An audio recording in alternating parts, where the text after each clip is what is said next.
for the rest of the meeting as our program MC. Now, for anybody in this room that does not know Luz, I have been given some of her career highlights. Come on over here, Luz. She was former Aventura Commissioner.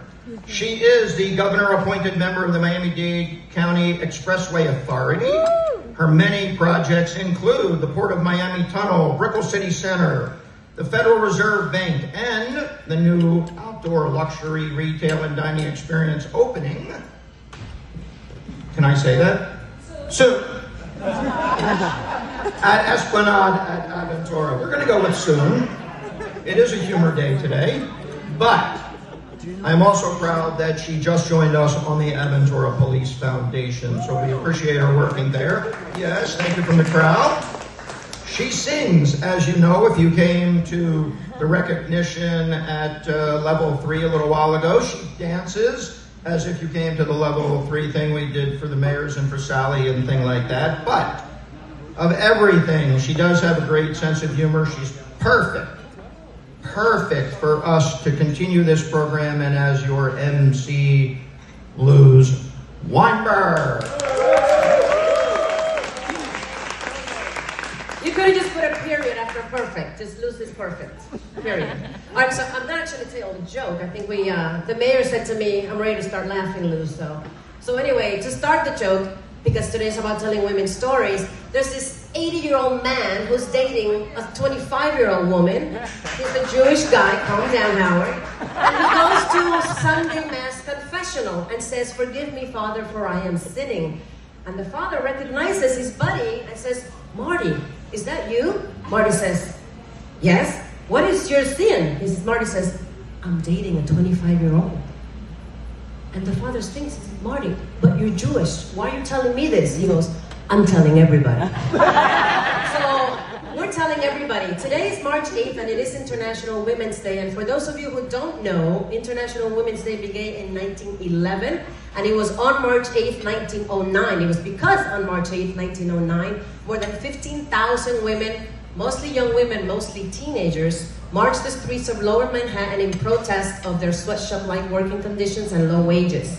Now that bold move by over 15,000 women led to a movement 2 years later recognizing International Women's Day. And by the way, we're one of 27 countries in the world today recognizing women's contribution to history and society, but also led to a movement in the teens of the 20th century through the suffrage movement, women's suffrage, and in 1920, the 19th Amendment is passed and Congress gives women the right to vote. Well, most women the right to vote. Some of us had to wait 4 years, some had to wait another 40 years, but that's a separate speech for another day and not as funny.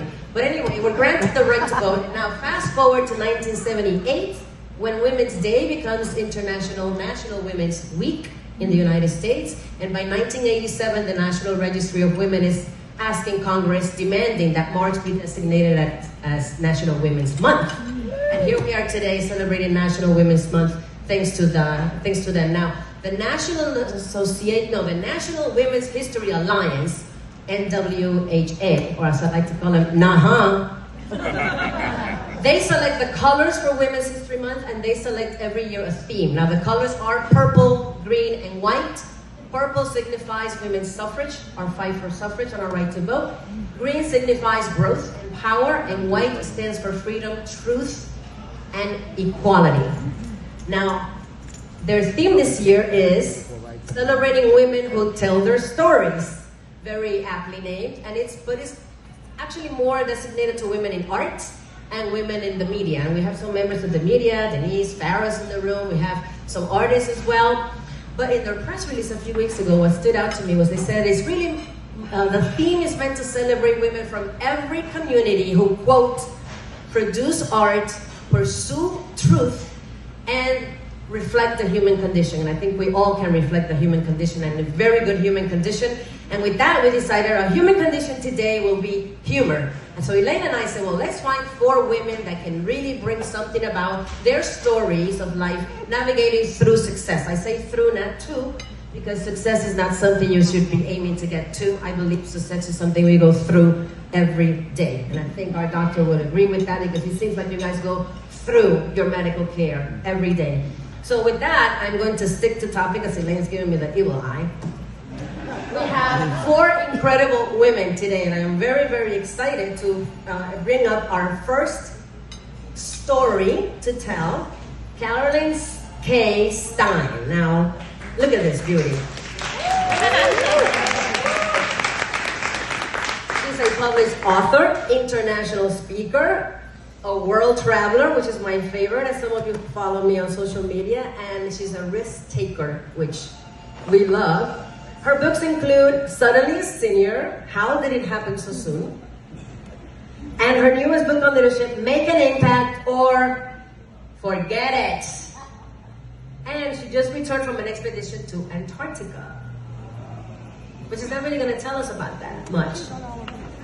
Mother, act your age is something her kids say to her all the time. So I was telling her how I can relate, but who wants to act our age, right? So let's start by asking her about the time when she was a stripper.